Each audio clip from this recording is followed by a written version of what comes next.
A wave transfers energy via a periodic motion of particles. Periodic meaning repeated.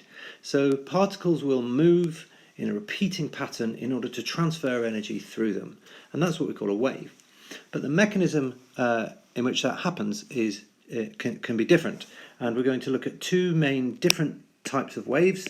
One of them is called a transverse wave, and the other one is called a longitudinal wave. And we're going to look at the particle motion or the particle oscillation in those two types of waves and how energy is transferred through the material using those means.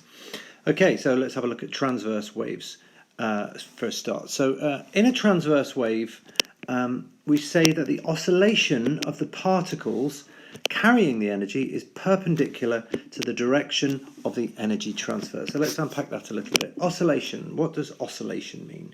Well, oscillation means a backwards and forth, or an upwards and downwards, or a left to right, or one direction and then the other, vibration or movement. So another word for an oscillation would be a vibration. A slightly less precise word for it would be a motion, a repeated or periodic motion. So the oscillation of these particles is perpendicular, which means at right angles or 90 degrees, to the direction of the energy transfer.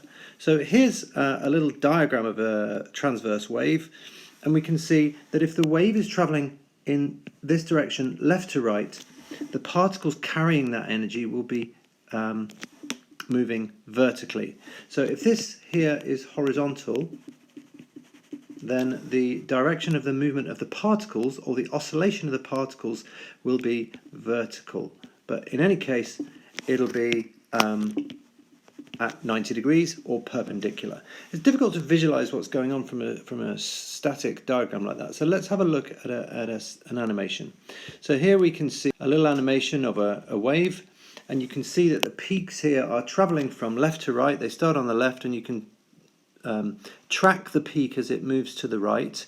But if you look at the individual dots through which the wave is moving, and if you just keep your eye on one of those dots, you will see it is oscillating or vibrating upwards and downwards, perpendicular to the way that the crests or the troughs or the wave in general is moving. So here, this is an example of a transverse wave in motion, and the direction of the wave, the direction of the energy transfer is left to right or horizontal, but the direction of the particle movement is vertical, up and down. And that's the definition of a transverse wave. Examples of transverse waves are as follows. Water is a transverse wave. Well, actually that's not specifically true, but for the purposes of your GCSE specification, water can be considered as a transverse wave. Light is a transverse wave. Secondary seismic waves and electromagnetic waves other than light are all transverse wave. Now, secondary seismic waves come from earthquakes. There are two types of seismic or earthquake waves, secondary and primary. In a secondary wave, that is a transverse wave. So the site of the earthquake will be over here, and the energy will be transferred in this direction. So the wave would pass through in this direction, but the shaking of the ground would be perpendicular to the way that the energy is transferred through the ground. So the ground would shake, in this case up and down, or vertically, and when the energy of the earthquake wave, the seismic wave, would be transferred horizontally in this diagram. All right, so the two are perpendicular to each other, which is the definition of a transverse wave. Okay, so that's secondary seismic waves. They're an example of a transverse wave. Okay, so that's the one type. Let's have a look at the other type. And the other type is called a longitudinal wave. Now, in a longitudinal wave, kind of like the opposite happens. So when you have a longitudinal wave, the oscillation of those particles carrying the energy is parallel to the direction of the energy transfer. So it's in the same direction. So if the wave is traveling horizontally, then the particle oscillation will also be horizontal. So we can see here the wave again is traveling horizontally, but this time this little red particle is going to oscillate backwards and forwards along, that's what's called a longitudinal wave, along the same direction as the energy is transferred. So let's have a look at a little diagram like that. Here we have a diagram of a longitudinal wave.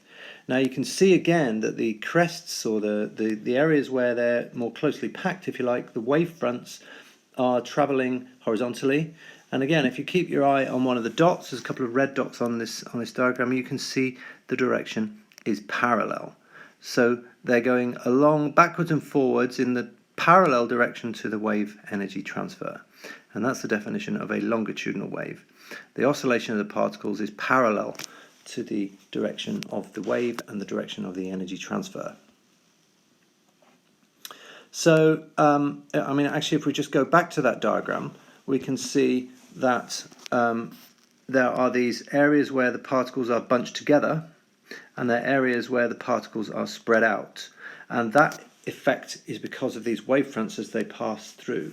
Effectively, the particles will move forwards in the direction of the energy transfer during what's called a compression, where the particles are closely packed together, and the particles will move backwards across what we call a rarefaction, where the particles are spread out. So you've got these areas of bunched together particles, which are called compressions, and spread out particles, which are called rarefactions. So let's just have a look at that.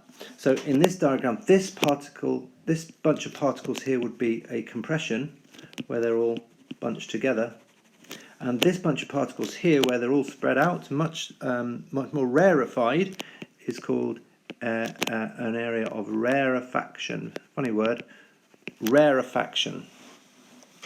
So compressions and rarefactions result from a parallel oscillation of particles in a longitudinal wave. You don't get them in transverse waves. Okay, and that's detailed down here. Okay, so examples of longitudinal wave are sound. Sound is a longitudinal wave, and the other type of seismic wave or earthquake wave, primary seismic waves. So primary seismic waves are longitudinal waves, where secondary seismic waves are transverse. So here's a diagram of what we call sometimes a P wave, or a primary seismic wave. Sometimes the secondary waves are called S waves. We are talking about the earthquake being over here,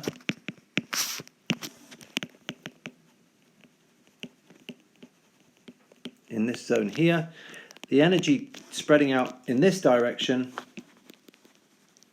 but this time the ground shakes in a parallel direction. It gets squashed and spread apart, rather than being shaken sideways. It gets pushed and pulled, if you like, in the same direction, in the parallel direction to the energy transfer. Okay, so just to recap, we have this statement here, which is the key definition for transverse waves, where the oscillation of the particles is perpendicular to the direction of the energy transfer.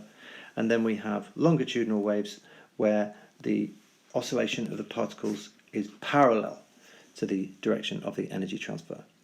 And those are the two types of waves.